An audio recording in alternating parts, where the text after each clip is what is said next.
ini misalkan khamr. Akan tetapi misalkan khamr ini kita tidak minum, apakah menjadi hukumnya haram untuk kita minum?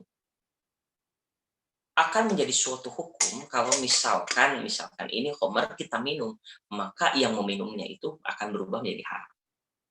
Nah, kalimatnya adalah kalau misalkan hati kita tidak berkehendak untuk meminum khamr ini, misalkan ya, meminum khamr ini, maka kalimatnya adalah suatu hukum tidak akan jatuh kepada kita. Karena kenapa? Karena kita tidak berniat dan tidak menjadikan kita untuk meminum khamr tersebut. Maka kalimatnya adalah sejauh mana kita mengenal hati kita, teman-teman. Karena suatu hukum akan terlaksana kalau misalkan hati kita sudah tasdik. Tasdik itu percaya.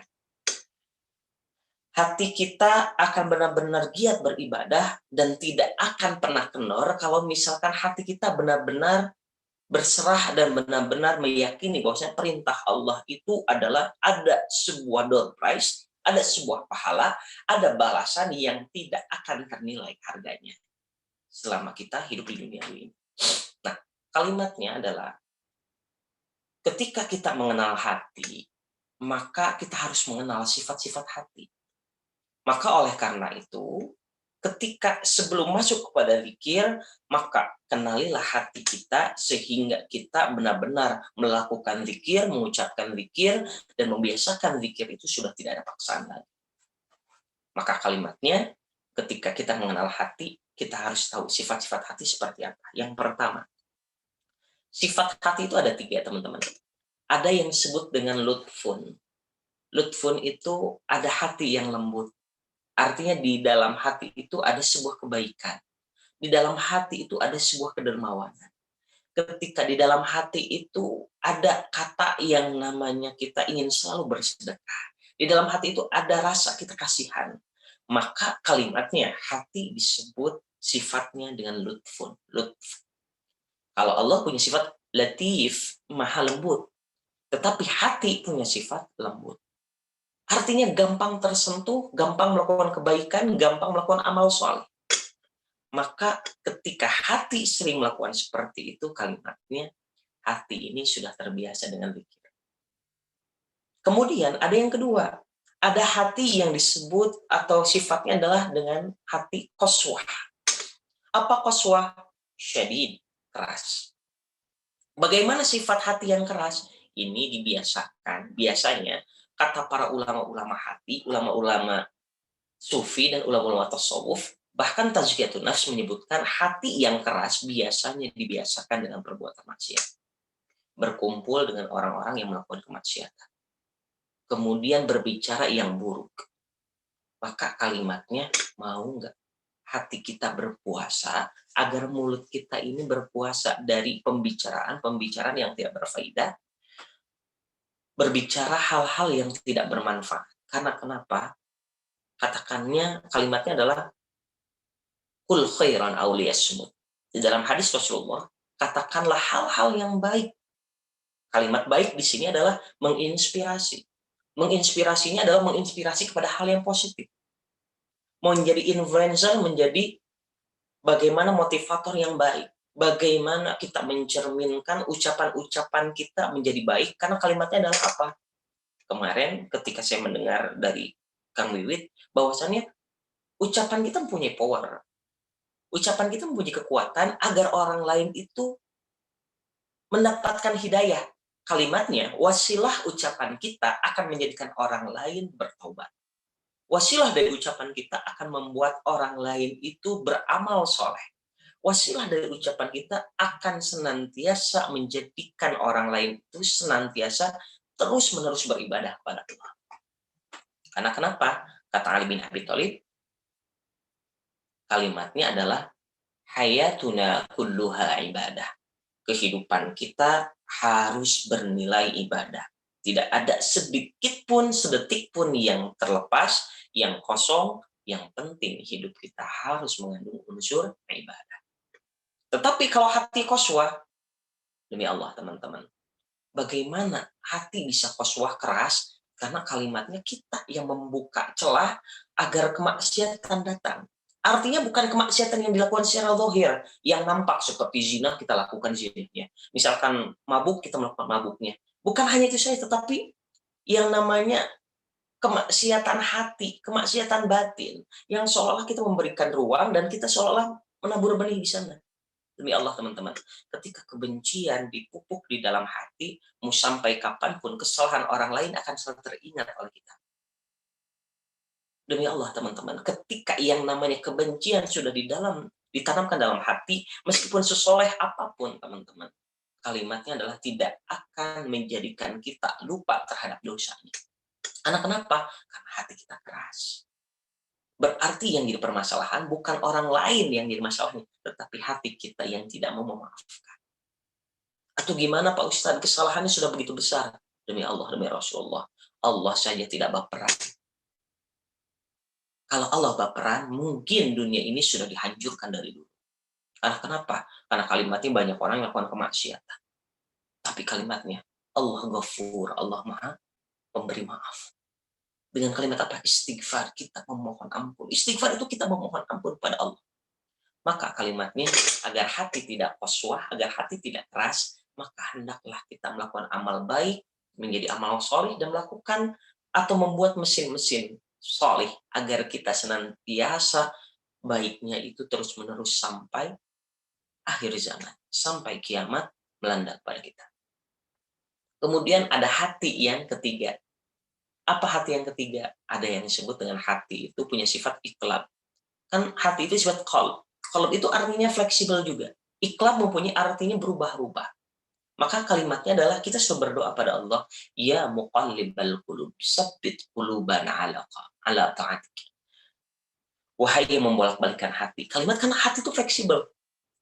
Ada kalanya hati kita yang berbuat baik, ada kalanya hati kita lembut, pemaaf, ada kalanya hati kita itu garang, ada kalanya hati kita ini tidak mau memaafkan. Maka kalimatnya, ya muqallibal qulub. Kita berdoa pada Allah. Wahai yang membolak-balikkan hati atau wahai pemilik hati. Tsabbit qulubana. Tetapkanlah hati ini.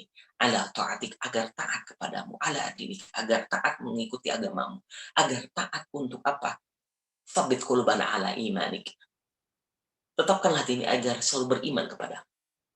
Oleh karena itu, ketika hati fleksibel, berbolak-balik, kadang baik, kadang buruk, maka hendaklah dengan kalimat zikir, maka kita akan menetapkan hati kita akan selalu lutfun. Artinya lembut. Next, Pak Dokter. Nah, pencapaian jiwa tenang dan ciri jiwa yang tenang, maka kalimatnya adalah Quran surat Al-Fajr, yang mana kita sudah hafal semuanya, juz 30. Yang mana ini saya ambil dari Quran surat Al-Fajr. Apa ayatnya? Boleh kita lihat ya, Quran surat Al-Fajr, kita buka teman-teman. Atau Pak Dokter boleh di screen Quran surat Al-Fajr dulu. Kemarin ini nih dapat Quran, Masya Allah, dari Az-Zikr, Masya Allah. Surat Al-Fajr, boleh di screen-kan Pak Dokter kalau misalkan bisa. Surat Al-Fajr ayat-ayat terakhir ya, ayat 27. Kalau tidak ada teman-teman boleh buka Al-Qur'annya. Quran surat Al-Fajr ayat 27. Kita perhatikan. Ini kalimat yang kembali pada Allah, ridho dengan segala yang Allah beri. Kemudian diridhoi Allah, laksanakan segala aturan Allah. Artinya capailah nilai-nilai surga dan semuanya bisa dicapai dengan zikir. Maka kalimatnya seperti ini, teman-teman. Saya selalu menganalogikan kita bisa beraktivitas, kita bisa berpikir positif, kita bisa yang namanya berhubungan baik, bahkan kita bisa meningkatkan relasi bisnis kita, bahkan kita bisa beribadah dengan khusyuk. Kalimatnya lah, kita harus mempunyai jiwa yang tenang. Maka ciri-ciri jiwa yang tenang di dalam Quran surat Al-Fajr ayat 27 sampai 30 mempunyai sifat seperti ini. Ayat Al-Qur'annya adalah seperti ini. A'udzubillahi minasyaitonir rajim. Ya ayyatuhan nafsul mutmainnah. Apa kata Allah? Wahai jiwa-jiwa yang tenang. Berarti ketika kita ingin beribadah dengan khusyuk, kita ingin melakukan bisnis dengan pencapaian yang namanya kalimat omsetnya bisa tercapai, harus jiwa hati kita itu tenang. Maka ciri-ciri jiwa yang tenang seperti apa? Irji'i ila rabbik. Yang pertama adalah kembali kepada Allah. Serahkan urusan itu pada Allah. Masih belum, Pak Dokter?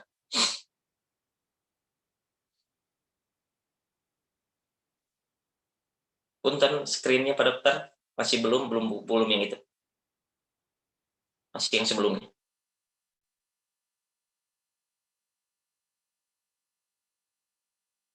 Nah, yang tadi. Nah, ini. Kalimatnya adalah irji'i ila rabbik. Kembali kepada Tuhan. Punya masalah apapun, punya yang namanya hutang seberapa besar apa, seberapa besar nominalnya, punya yang namanya masalah dengan kawan seberapa besarnya, punya masalah dengan keluarga, punya masalah dengan ibu dan ayah kita, punya masalah dengan suami kita, kalimatnya irji'i ila rabbik, kembalikan kepada Tuhan, kepada Allah Subhanahu wa taala. Karena kalimatnya adalah senantiasa kita selalu berdoa kepada Allah di dalam Quran surat Al-Fatihah yang selalu kita berdoa, tidak pernah luput, minimal kita melakukannya adalah 5 waktu sholat. 17 kali, berarti 17 rakaat. Dengan kalimat apa? Iyyaka na'budu wa iyyaka nasta'in. Ya Allah, hanya kepadamu kami beribadah dan hanya kepadamu kami meminta pertolongan. Berarti masalah kita selama ini kenapa selalu difikirkan terus, kenapa selalu merasuk ke dalam pikiran kita, karena kalimatnya kita merasa masalah kita itu akbar, bukan Allah yang akbar. Coba bayangkan, kita punya hutang, kita punya masalah yang namanya PO belum cair, kemudian kalimatnya adalah memikirkan itu semuanya. Karena kalimatnya yang di pikiran kita adalah masalah tersebut harus diselesaikan. Berarti secara tidak langsung, bukan Allahu Akbar selama ini di dalam hati kita. Ternyata masalah kita yang lebih besar. Pada hakikatnya Allahu Akbar. Masalah itu kecil. Masalah itu akan gampang diselesaikan. Kadang-kadang kita berpikir cari ke sana, cari ke sini. Ternyata dapatnya Allah kirimkan seorang saja yang memberikan pertolongan dari Allah, semua masalah selesai.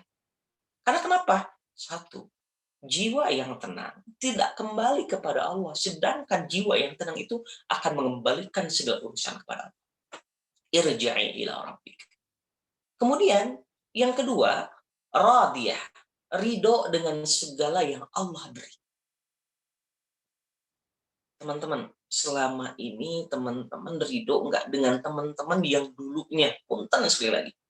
Kadang-kadang kita niat berhijrah, akan tetapi merasa diri kita bersih, akhirnya orang-orang yang dulu mengajak kita kepada kemaksiatan kita tinggalkan, bahkan menganggap mereka kotor. Kalau seperti itu, teman-teman, berarti jiwanya atau hatinya masih berpenyakit. Artinya Allah menciptakan Islam ini rahmatan lil alamin, sebagai rahmat kasih sayang kepada semesta alam ini. Kalau misalkan kita pilih-pilih teman, maka kalimatnya atau menganggap orang lain itu salah, maka kalimatnya adalah para ulama-ulama tasawuf, ulama-ulama sufi, ulama-ulama tazkiyatun nafs menyebutkan hati-hati. Nih, hati-hati. Setan selalu menggoda kita di dalam hal keburukan. Itu hal yang biasa. Menjerumuskan kita kepada dunia hitam itu biasa. Tetapi yang lebih bahaya adalah ketika kita sudah melakukan kebaikan, kemudian merasa diri kita ini lebih baik. Kemudian kalimatnya adalah ketika merasa diri ini lebih baik, maka di sanalah setan mulai masuk. Masuk apa? Ke dalam diri kita. Yang mana kita merasa baik, di sanalah setan menjadikan bahwasannya kamu yang paling baik, orang lain itu salah. Di sanalah setan tertawa. Untuk apa? Untuk menertawakan kita. Karena siasatnya ketika manusia merasa dirinya paling benar, merasa dirinya paling baik dan menganggap orang lain salah.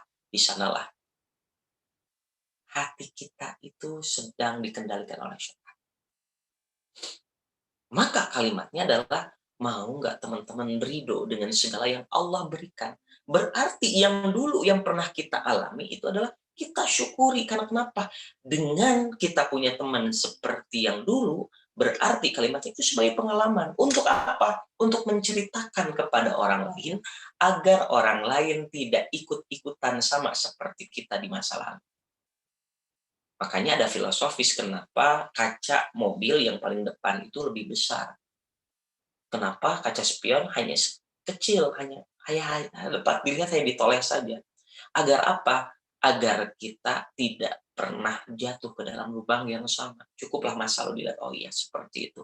Tetapi jangan sampai memusuhi orang-orang yang dulunya menjerumuskan diri pada kejahatan. Coba Rasulullah, kalimatnya. Ketika ada orang yang meludahi Rasulullah, Rasulullah tetap bersabar. Yang kedua kalinya tetap bersabar. Yang ketiga kalinya, kenapa dia nggak datang? Padahal yang meludahi Rasulullah itu adalah orang yang membenci pada Rasulullah. Awalnya, ketika ditanyakan, mana orang yang meludahiku? Ternyata mendapatkan kabar dia sakit. Akhirnya dijenguk Rasulullah. Kemudian orang yang pertama menjenguk yang meludahi Rasulullah adalah Rasulullah. Apa kalimatnya? Ridho itu dicerminkan dengan akhlak. Ridho itu dicerminkan dengan hati yang tenang. Ridho itu dicerminkan dengan hati yang bersih, sehingga kesalahan orang lain itu sebesar apapun akan dimaafkan oleh kita. Maka kalimatnya ketika ada yang meludahi Rasulullah yang tadi, ketika dijenguk pertama kali, Masya Allah, oh inilah akhlak Islam. Inilah akhlak yang diberikan oleh Rasulullah. Ketika ada orang yang benar-benar benci kita, kita balas dengan kasih dan sayang. Dijenguk, apa yang terjadi? Dia masuk Islam. Urang mah kalimatna. Ketika diludahi, kita diam. Yang kedua, diludahi, kita diam. Yang ketiga, dia tidak datang. Kalimatnya kadang-kadang, kita datang menjenguknya. Tapi sambil dendam, baru dijenguk dengan kalimat, nah, udahan deui. Geus beak ciduhna. Rek dibere dreum ku saya, kan gitu kalimat. Jangan sampai seperti itu. Atau kalimatnya diludahi, kita diam tetapi sambil berdoa, ya Allah, mudah-mudahan dia dimasukkan ke dalam surga. Tapi ayeuna keneh, berarti ini tah paeh itu mah. Ya, artinya kadang-kadang kita memaafkan tidak 100%, maka kalimatnya kebaikan yang datang kepada kita pun tidak 100%. Baik. Kemudian pencapaian bukan hanya kita ridho pada Allah, tetapi kita diridhoi Allah. Ketika kita ridho atas segala yang Allah berikan, maka apapun yang akan diberikan pada Allah kepada kita akan diridhoi. Apa bukti kita diridhoi oleh Allah? Urusan kita akan lancar, urusan kita akan barokah. Kemarin saya membahas di bootcamp, kajian barokah itu seperti apa. Ternyata barokah itu Masya Allah luar biasa. Ternyata kalau yang kita cari selama ini nominal, ada yang lebih nilainya dari nominal. Ada yang kita cari selama ini adalah klien, akan lebih dari klien. Yang mana kliennya bukan hanya untuk mendapatkan keuntungan, tapi kliennya akan membawa kita ke surganya Allah. Maka kalimat yang seperti itu adalah hal-hal yang diridhoi Allah. Kemudian, ciri yang keempat adalah laksanakan segala aturan Allah. Mutlak, tidak ada tawar-menawar. Yang halal-halal, yang haram-haram. Yang syubhat tinggalkan. Maka kalimatnya adalah, punten selama ini kadang-kadang kita terbiasa dengan istilah, kalau pebisnis tidak mempunyai mobil yang bagus, berarti belum dikatakan sukses. Sedangkan yang ada di sosial media pada saat ini adalah sukses itu diperlihatkan dengan rumah yang mewah, aset di mana-mana, kemudian mobilnya mobil sport. Kalau saya berpikir, teman-teman, kalimatnya adalah, apakah komentar dari netizen-netizen pada waktu itu terus mengomentari bahwasanya kamu kaya, kamu kaya, kamu kaya? Tidak. Demi Allah, kadang-kadang kita mengorbankan kehidupan dunia ini hanya untuk pujian manusia. Maka kalimatnya adalah, pujian manusia sesering apapun tidak akan menjadikan kita terpuji di hadapan Allah. Dan hinaan manusia sesering apapun hinaan tersebut tidak akan menjadikan kita hina di hadapan Allah. Maka kalimatnya adalah, bagaimana kita jadi terpuji? Laksanakan perintah Allah dan jauhi, bahkan hindari yang disebut dengan larangan Allah. Kemudian yang kelima adalah capailah nilai-nilai surga dengan kalimat apa? Fadkhuli fi ibadi wadkhuli jannati. Capailah nilai-nilai surga. Bagaimana nilai-nilai surga? Surga itu memberikan kenikmatan. Surga itu memberikan keabadian. Surga itu memberikan ketenangan. Surga itu memberikan yang namanya silaturahim. Surga itu memberikan yang namanya ukhuwah. Maka carilah nilai-nilai surga yang bisa diciptakan di muka bumi ini. Kita mencari komunitas yang benar-benar mengutamakan ukhuwah, persaudaraan. Kalau misalkan kita ikut majelis, kita ikut yang namanya pengajian, tetapi menjadikan kita semakin salah, semakin menjauhkan diri dari orang lain, semakin menganggap kita paling benar, bukan yang salahnya adalah bukan Islamnya, tapi yang salah itu adalah orang yang mengajarkannya. Maka kalimatnya adalah, punten teman-teman, saya suka selalu berpesan pada teman-teman. Kalau teman-teman selama ini fans kepada salah seorang ustadz, kemudian ustadz tersebut melakukan kesalahan dan kita benci, berarti selama ini kita suka terhadap figurnya saja, bukan terhadap materi atau ajaran Islamnya. Tetapi kalimatnya adalah, kalau kita menyadari yang namanya pemuka agama pun yang pernah melakukan kesalahan, tidak ada yang tidak pernah melakukan kesalahan di bumi, kecuali baginda kita Nabi Muhammad SAW, yang mana dijaga oleh Allah. Karena kalimatnya apa? Nabi Muhammad punya sifat ma'asum, artinya terpelihara. Wa ma yantiqu 'anil hawa in huwa illa wahyu yuha. Tidak ada, dan ucapannya itu melainkan hanya wahyu yang Allah berikan kepada Nabi Muhammad. Berarti ucapan Nabi Muhammad, perbuatan Nabi Muhammad itu adalah wahyu yang diberikan oleh Allah kepada Nabi Muhammad agar apa? Menjadi uswah. Laqad kana lakum fi Rasulillahi uswatun hasanah. Maka benar-benar terdapat dalam diri Rasulullah, dalam pribadi Rasulullah, atau dalam keseluruhan Rasulullah itu adalah uswah yang dikatakan kita sebagai suri tauladan. Next, dokter. Maka kalimat yang tadi, ciri-ciri orang-orang yang di dalam Quran surat Al-Fajr ayat 27 sampai akhir itu hanya bisa dicapai oleh zikir. Nah, teman-teman, kalimatnya ini sebagai pengetahuan untuk kita. Karena kalimatnya adalah zikir yang sebenarnya itu zikir yang diajarkan oleh thariqah. Thariqah itu artinya, secara bahasa artinya jalan. Kemudian metode, sistem, madhab, atau aliran dan keadaan. Kalimatnya adalah yang selama ini kita ucapkan, zikir itu akan kita bahas ya nanti. Kita ucapkan adalah ada yang kalimat zikir itu yang bersanad, yang artinya nyambung kepada Rasul, ada yang tidak bersanad. Artinya tidak bersanad itu adalah tidak diajarkan, yang kita tahu hanya sebatas dari pelajaran saja. Maka kalimat kenapa saya mengungkapkan di sini adalah thariqah itu adalah suatu keharusan untuk kita agar zikir kita lebih terasa nikmat, lebih terasa dan lebih yang namanya kita benar-benar belajar dari Rasulnya langsung. Maka kalimatnya thariqah ini adalah suatu metode, suatu jalan agar kita mengetahui zikir. Oh, zikir ini adalah zikir yang diajarkan oleh Rasulullah, yang diajarkan pada kita melalui silsilah orang-orang yang benar-benar bisa memberikan ijazah zikirnya. Maka kalimat di sana adalah thariqah menurut istilah adalah jalan atau metode khusus bagi orang-orang yang menempuh jalan kepada Allah melalui tahapan-tahapan atau maqamat. Di sini teman-teman, ada sebuah asbabul wurud dari sebuah hadis yang mana Rasulullah pernah mengatakan di dalam majlis tersebut, ternyata kalimatnya man minkum gharib. Ketika berkumpul para sahabat di dalam majlis tersebut, ditanyakan oleh Rasulullah, apakah ada di antara kalian yang asing? Artinya, ada nggak yang tidak tahu kepada diriku, kata Rasulullah di dalam majlis tersebut. Maka para sahabat bertanya-tanya, bagaimana kami tidak tahu kepada engkau ya Rasulullah? Sedangkan setiap hari kami bermajlis kepadamu. Sedangkan setiap hari kami belajar kepadamu. Kami benar-benar mengenal terhadap diri. Bukan. Maksudnya adalah Rasulullah akan memberikan yang namanya suatu kenikmatan yang begitu besar.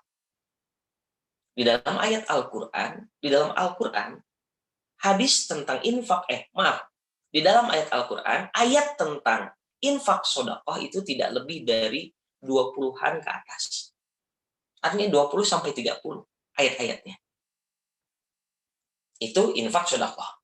Yang mana ketika kita mendalami tentang infak sodakoh, luar biasa. Keutamaannya, yang kita rasakan luar biasa.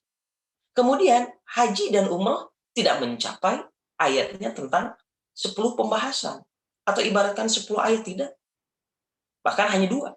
Tetapi banyak orang yang menjadi agent umroh dan haji. Bahkan sholat saja tidak lebih dari 60-70. Coba bayangkan. Tapi pembahasan tentang zikir ini bisa mencapai 100 ayat lebih pembahasan di dalam ayat. Tapi kalimatnya kenapa banyak orang yang ingin agent umroh atau haji? Tidak ada agent zikir.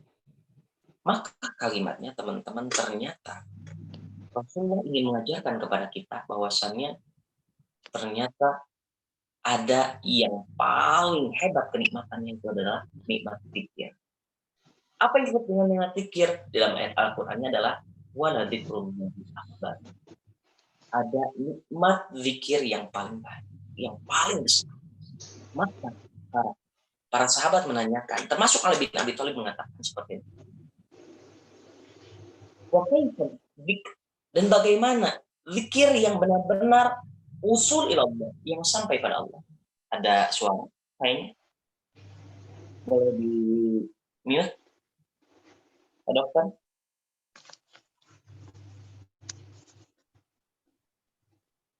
Baik.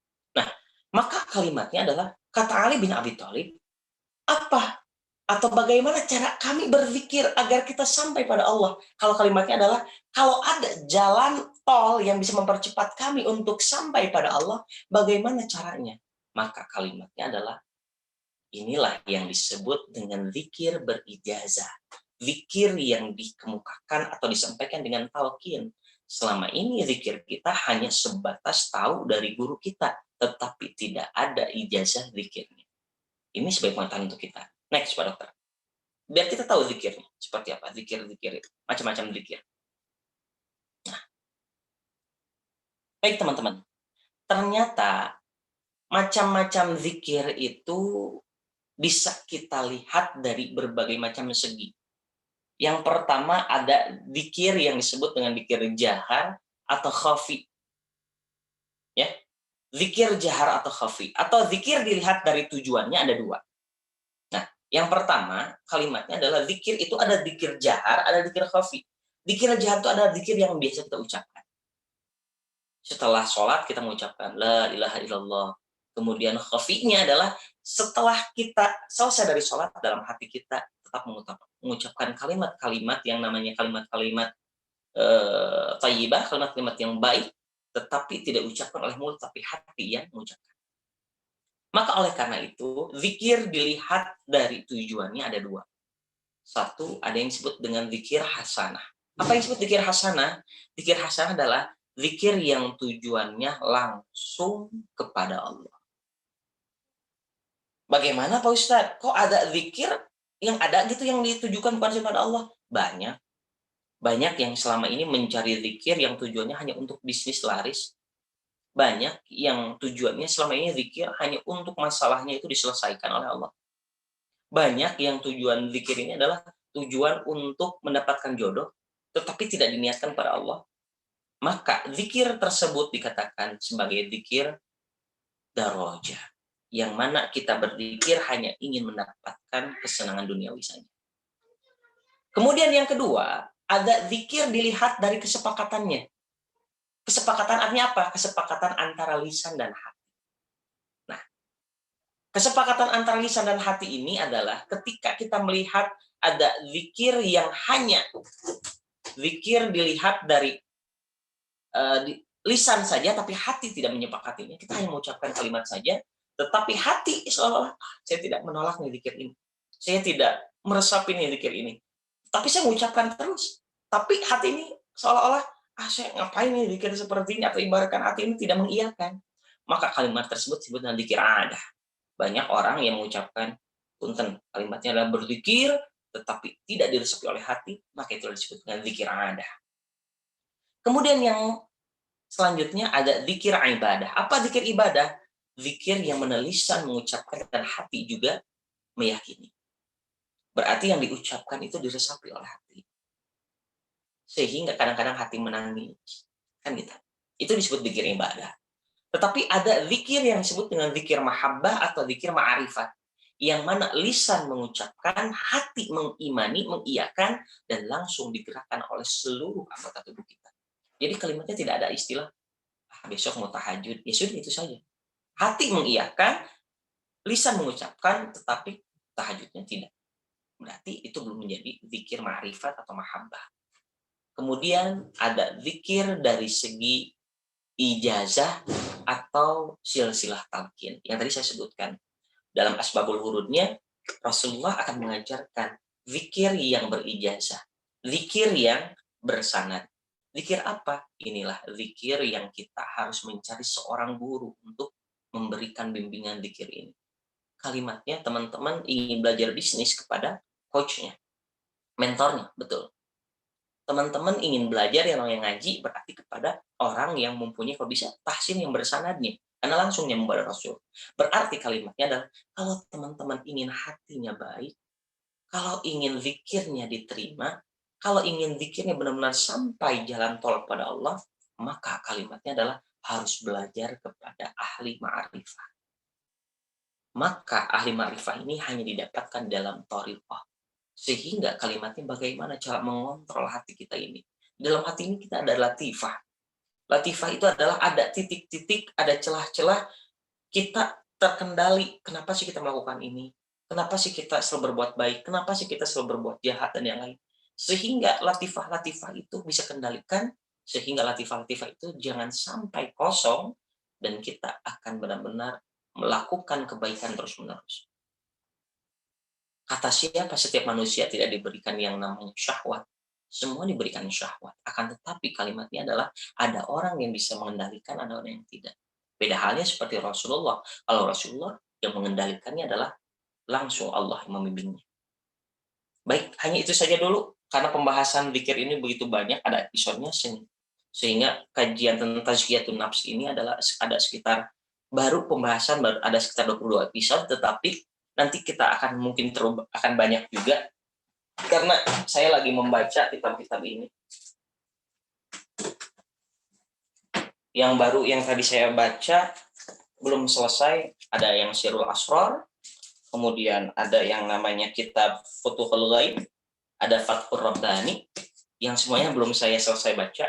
Tetapi insya Allah kalau kajian tentang hati ini akan selalu berepisode, sehingga apa? Demi Allah teman-teman, kalau hati kita sudah termanage, hati kita sudah benar-benar kalimatnya menggantungkan pada Allah dengan zikir yang benar-benar kita berguru kepada guru kita yang benar-benar berijazah, kalimatnya kita akan tenang. Sudah tidak ada kata istilah musuh lagi. Karena musuh sebenarnya kita adalah setan.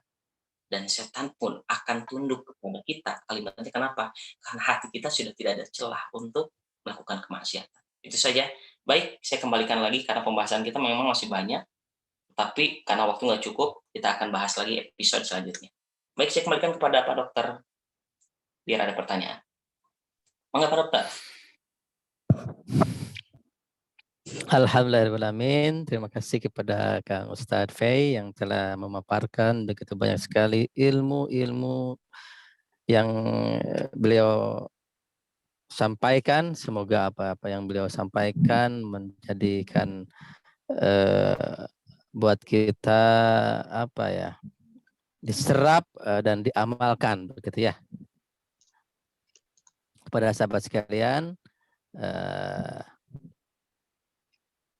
jika ada yang mau bertanya, silahkan. Saya kasih dua orang penanya. Silahkan kepada sahabat sekalian yang ingin bertanya kepada Kang Ustadz. Di raise hand Tanya, saya, bah. raise hand. Tanya, bah. Oh, Kang Wiwid.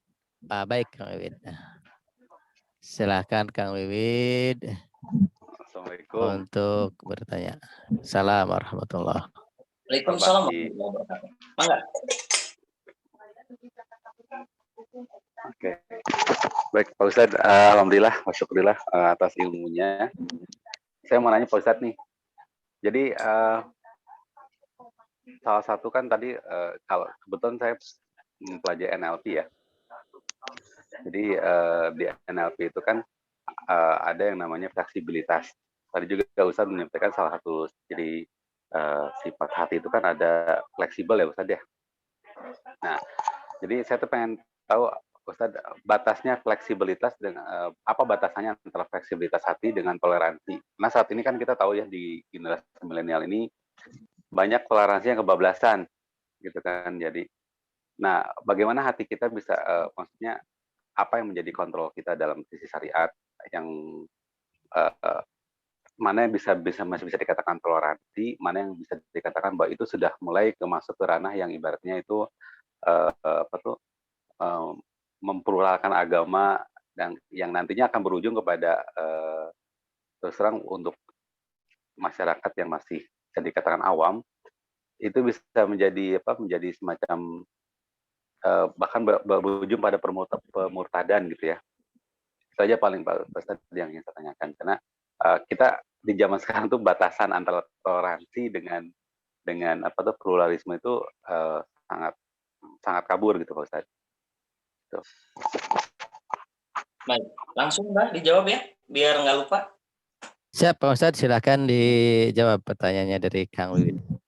Masya Allah. Baik, di dalam fleksibilitas atau iklam tadi, dalam hati tadi, bahwasanya betul kalimatnya adalah hati mempunyai sifat fleksibel.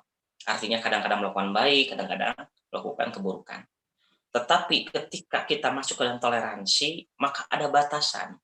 Batasan pertama adalah tentang masalah ketuhanan. Tidak ada kata istilah toleransi ketika mereka mengatakan Tuhan itu ya sesuai dengan keyakinan kita, Islam. Artinya kalau sudah tidak satu agama dengan kita, kalimatnya adalah kita tidak bisa mengikuti ibadah seperti apa yang mereka lakukan. Kalimatnya adalah la a'budu ma ta'budun. Kami tidak beribadah apa yang kalian sembah. Maka kalimatnya adalah lakum dinukum waliyadin. Bagi kamu agamamu, bagiku adalah agama. Itu ketika masalah ketuhanan. Kemudian yang kedua adalah dalam masalah ibadah. Ibadah di sini artinya lebih kepada ibadah-ibadah yang menjuruskan kita dengan segenap hati. Artinya sekali lagi pun teman-teman sekali lagi adalah bedanya ketika kita hidup di Indonesia ini adalah kita bukan hanya mayoritas muslim. Maka kalimatnya adalah untuk beberapa orang yang punya jabatan, artinya jabatan di sana lebih kepada jabatan yang namanya menyatukan kesatuan bangsa negara kita, itu diperbolehkan untuk bertoleransi ketika kita diundang dalam hal apapun. Tetapi kalimatnya bukan masuk ke dalam ranah ibadahnya. Bukan masuk ke dalam ranah peribadahan yang mereka sembah, bukan. Tetapi lebih kepada, undangannya saja. Setelah beres dari sana, untuk masalah ritual yang lainnya tidak ikut dari sana. Nah, kemudian yang terakhir adalah di dalam masalah kemukjizatan, yaitu Al-Quran. Berarti kalau kalimat kita bertoleransi yang bertolak belakangan dengan Al-Quran, kalimatnya kita tidak ada kalimat toleransi. Karena kenapa? Karena yang diajarkan oleh agama kita adalah kita punya pedoman yang disebut dengan Al-Quran. Nah, dari sanalah kalimat toleransi tidak akan kebablasan. Karena kita boleh berteman dengan orang-orang yang bukan atau non-muslim, boleh. Kita boleh berbisnis, boleh. Tapi utamakan dulu orang-orang yang muslimnya dulu. Karena utamakan dengan orang-orang muslim, karena kalimatnya apa? Karena kalimatnya kita akan mensejahterakan umat kita terlebih dahulu, biar kuat, akhirnya bisa menjadi contoh buat yang lain. Karena kalimatnya Islam itu rahmatan lil alamin. Islam itu adalah sebagai rahmat bagi semesta alam ini. Berarti kalimatnya apa? Yang kita benci adalah kepribadiannya. Yang kita benci adalah sifat buruknya. Maaf, bukan pribadiannya. Yang kita benci adalah sifat buruknya. Yang kita benci adalah sifat negatifnya, bukan orangnya. Karena yang namanya yang dapat bisa merubah seseorang merubah keyakinannya, merubah yang namanya akhlaknya hanya dengan hidayah dari Allah. Makanya hak itu ada 3. Yang pertama, ikhtiar, usaha itu hak manusia. Semampu apapun kita harus melakukan hak tersebut. Ikhtiar, berusaha untuk menyadarkan orang lain itu hak kita. Yang kedua adalah hidayah. Itu adalah hak Allah. Kita nggak bisa menjadikan orang lain punya hidayah, tidak. Tetapi kita sebagai wasilah untuk menyadarkan dia, untuk mendapatkan hidayah. Tetapi yang memberikan hidayah adalah Allah. Itu hak yang kedua, itu adalah hidayah. Itu adalah hak Allah. Yang ketiga adalah cuangki, tangan hak kanan Kang Wahyu ini, lain haknya. Baik, Masya Allah. Baik, hanya 2 berarti hak itu ya. Ikhtiar dan hidayah. Baik, itu Kang Wid. Mudah-mudahan kita bisa akan diskusi lagi, karena suatu saat bisa disinkronkan nanti. Ada Kang Wid ke depannya kita akan membahas, suatu saat bisa jadi kita seminar nih, akan dikolabkan biar kita tidak keluar dari Ramadan, insyaallah. Betul, terima kasih Ustaz, syukron. Betul, insyaallah. Masya Allah, terima kasih kepada Kang Ustadz yang telah menjawab pertanyaan dari Kang Wiwid. Semoga Kang Wiwid selalu tidak puas dengan jawabannya dan selalu mencari jawaban-jawaban di lain yang lainnya, gitunya gitu maksudnya. Amin, Mbak. Gitu. Nah, ada nih satu lagi pertanyaan dari chat dari Kang Melbi. Ini Akang apa Mbak ini teh ya.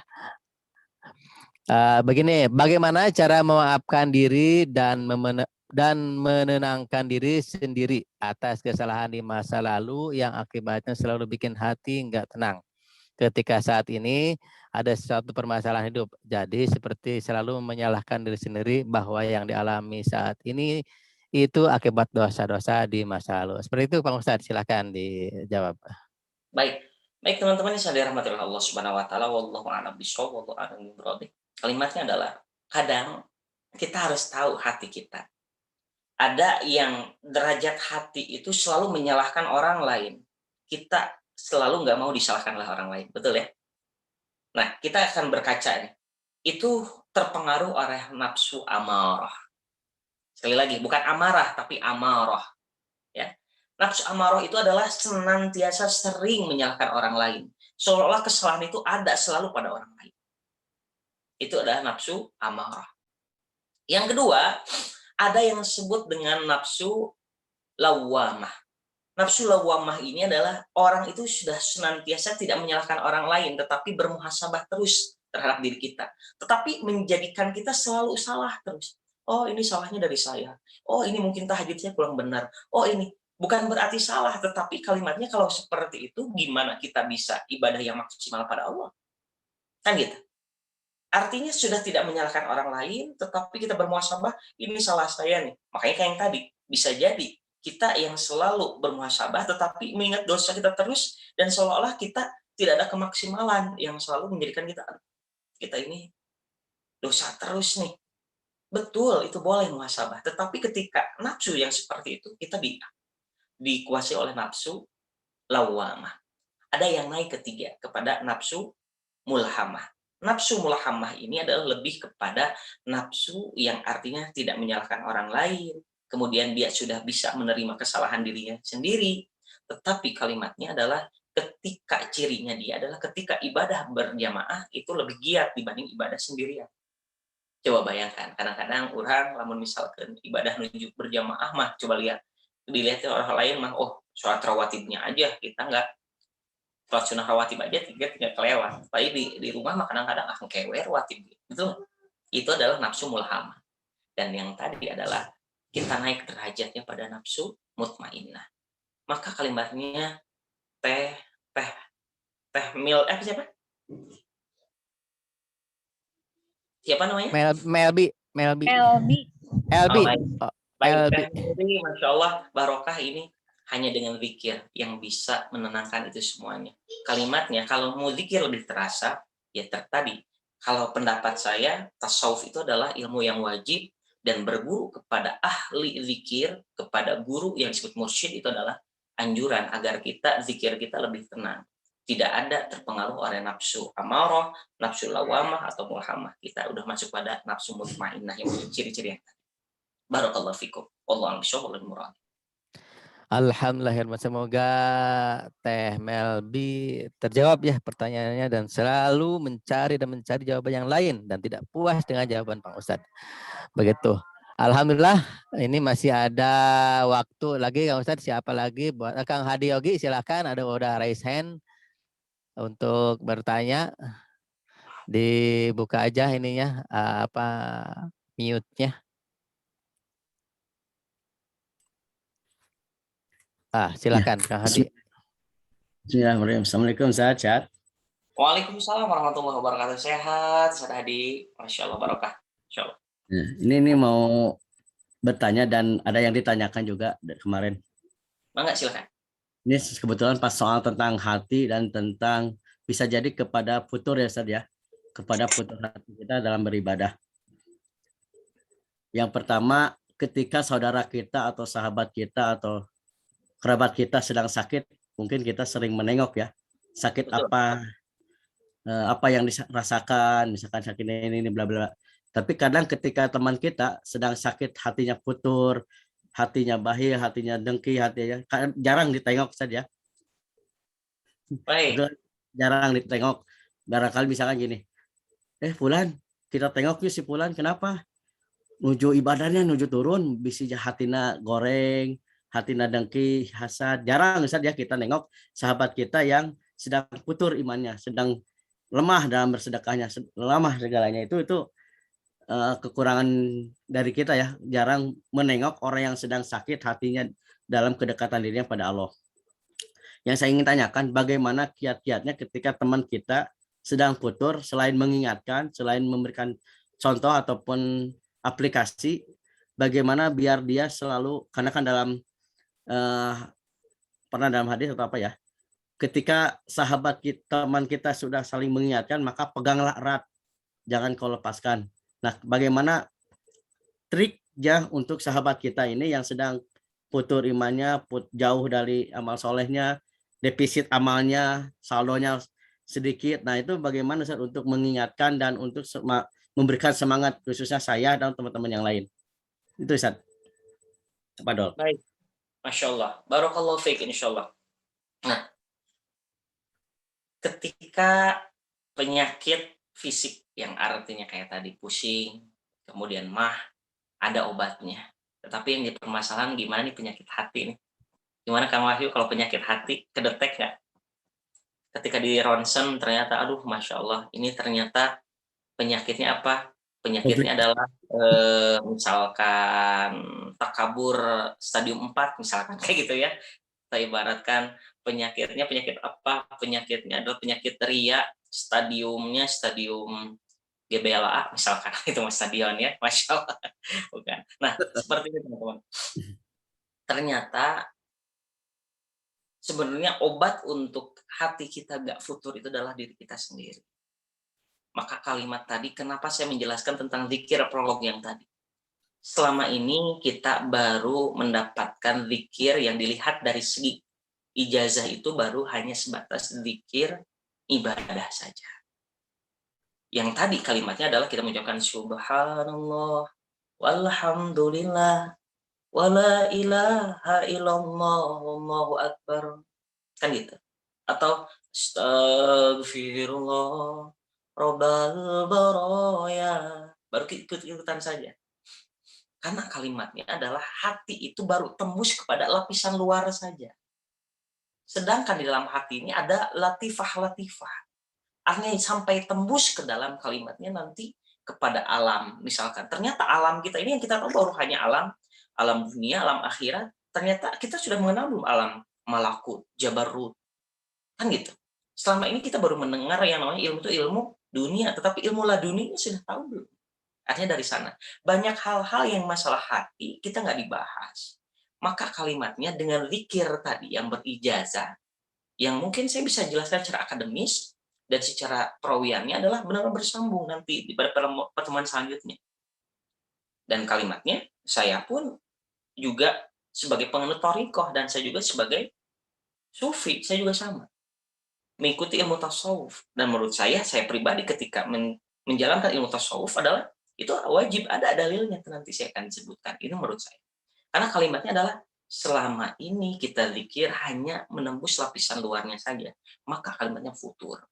Maka ketika kiat-kiat teman kita ingin mengingatkan, betul yang tadi adalah ajak, sapa dia. Jangan sampai bikin celah kosong dirinya untuk yang namanya melakukan kemaksiatan. Beda halnya kalau teman itu menolak, dalam artinya dia minder dan yang lain, berarti yang jadi masalahnya ada dalam hatinya, bukan hati kita.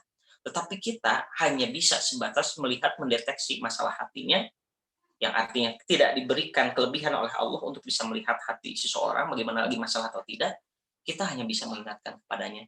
Yuk, ajak terus. Kalau bisa, broadcast terus hal-hal yang baik. Biar menjadi reminder untuk kita semuanya. Biar menjadi pengingat untuk kita semuanya. Sehingga tidak ada waktu yang kosong untuk setan memasuki hati kita, masuk dari depan, dari belakang, dari kanan, dari kiri. Maka kalimatnya adalah, dengan kalimat la ilaha illallah itu akan selalu membentengi. Makanya kalimat la ilaha illallah itu kalau hanya kita mendapatkan zikir yang tadi, zikir yang hanya sebatas zikir ibadahnya saja, tanpa ada zikir yang disebut dengan ijazah atau ditalkin saja, beda halnya kalau orang-orang yang sudah dipakai ijazah atau ditalkin. Dalam artian apa?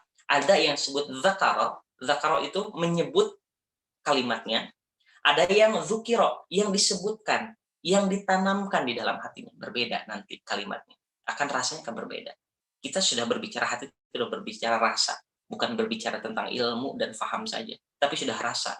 Kalau seorang sudah merasa, coba bayangkan. Kang Wahyu sudah merasakan dahsyatnya sedekah. Tapi orang lain belum merasakan dahsyatnya sedekah, dititah sedekah, direct mual. Betul nggak? Tapi kalau sudah dirasakan oleh kita, coba seperti kegiatan Dunrat, seperti kegiatan yang dilakukan oleh Mak Yangfa, dilakukan oleh teman-teman komunitas yang lain, SBC dan yang lain. Apa yang terjadi? Kalau sudah dirasakan, faham itu akan mengikuti dan ilmunya pun akan semakin bertambah. Beda halnya kalau ilmu dulu kadang-kadang ustadz juga ilmu nawa dikasihkan. Betul nggak? Tapi karena belum dirasakan, ketika Ustadz Felian minta HP tuh, kayak gila tuh, saya HP-nya gimana? Kan gitu. Karena itu baru ilmu, sebatas teori, sebatas baru paham, belum merasakan. Beda halnya kalau udah merasakan, mau apapun diminta ya sudah kasihkan. Karena kita sudah yakin kalimatnya adalah kita sering menggunakan human logic. Kadang-kadang human logic ini selalu terbantahkan. Ilmu sains itu betul, ada. Tapi kalimatnya, kadang-kadang sains itu ketika ternyata berbenturan dengan Al-Quran, kalimatnya apa? Yang terjadi adalah dahulukan Al-Quran. Karena Al-Quran sudah menggunakan God logic, logika Allah. Seperti itu. Wallahu bishawab, wallahu murad. Masya Allah. Terima kasih Kang Ustadz yang telah menjawab pertanyaan dari Kang Hadi. Semoga beliau tidak puas dengan jawaban Kang Ustadz dan selalu mencari ilmu-ilmu yang lain di luar ini. Terima kasih kepada sahabat sekalian yang selalu stay tune. Kata-kata eta 1000 kali, Masya Allah, barokah. Semoga sahabat sekalian yang hari ini hadir dan yang tentunya yang belum hadir juga dapat mendapatkan keberkahan ya dari pengajian hari ini.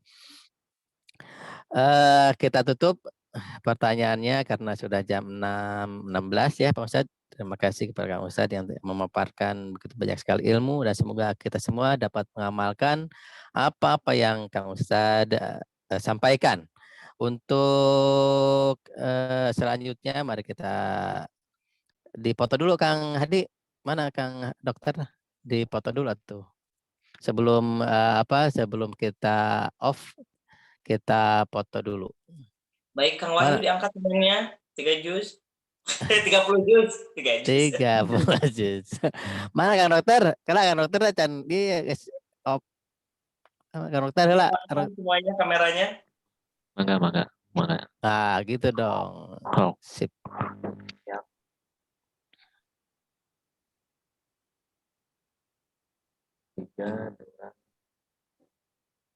Pak Yasir diangkatkan tangannya ke atas. Masya Allah.